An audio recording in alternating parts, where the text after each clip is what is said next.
Good morning. It's fine. Thank you so much, Alhaji. Good morning, everyone. All protocols observed. My fellow panelists. About the things we need to take into consideration, but I think one of those we've talked about across the continent, where we are seeing solutions that are being built.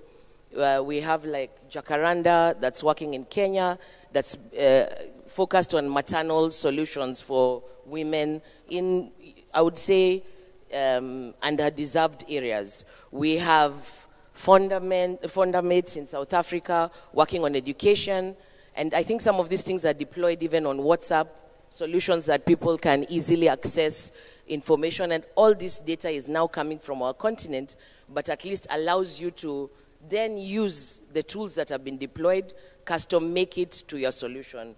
So going back to how is Meta approaching that, how are we ensuring inclusivity? I mean, how are we ensuring that our tools are not necessarily not allowing the inclusivity questions? These are some of the things that we are looking at. So beyond inclusivity, again, as I said, where we believe that Africa is still left behind and there's opportunity, we are also extending not only in building the models and deploying them in an open source approach, but we're also investing largely in other projects like connectivity. For instance, our True Africa cable that has already begun landing in many of the countries across Africa, currently is set to land in at least 10 countries across Africa. It will connect Europe, the Middle East, and Africa, one of the largest submarine cables. And I'm sure it has already landed in Tanzania, landed in Kenya with different partners in the ecosystem that then will allow the cable is going to support the whole connectivity discussion to provide high-speed internet connecting many countries across Africa.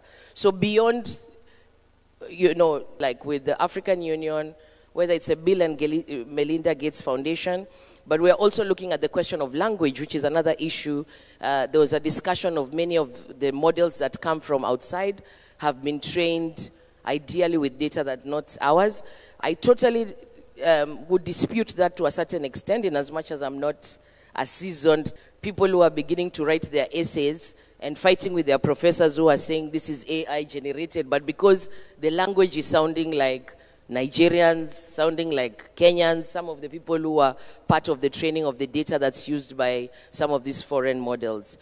Even as I speak about the open sourcing of the models, we've seen how fast other models can be built. I don't know how many of you have seen the evolution of DeepSeek that came from China, and they used a shorter time, shorter investment compared to all the investments that were done by Llama, but built on Llama to now again provide models and solutions, which I would say at Meta we support, because this is really a true definition of what we think open source is supposed to do.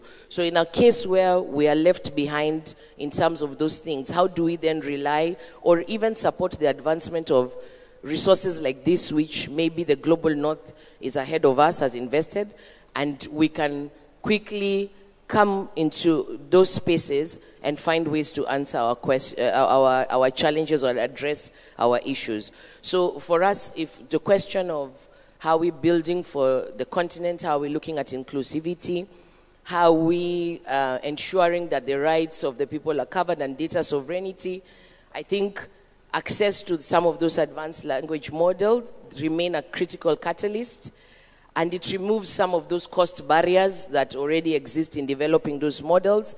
And then it allows you to deploy some of those models in your local context to drive that, drive your agenda, focus on your priorities, and, you still maintain your data sovereignty in that regard. All right. So I'll stop there, Alhaji. Yes, thank you very much, Sarah, for that wonderful insight about what Meta is doing.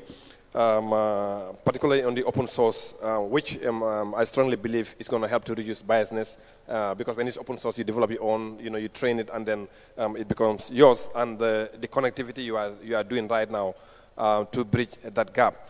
Now, I'm going to go to the second round of questions before I open the floor for questions, in case somebody has. So if you have a question, you can just hold it for just a moment. While I go back that you think public-private partnership can bring to, to the situations. Thank you, Alhaji. And I'll first want to commend the efforts of Meta in open source. Over the past few years, be machine translation within LLB and Llama, they've done a lot in ensuring that some of the models that are built are open source so that the whole ecosystem can benefit from that. Now, when it comes to public-private partnership, especially in bridging infrastructure gaps, I think there's a consensus that no one stakeholder can actually solve the infrastructure and capacity building gap.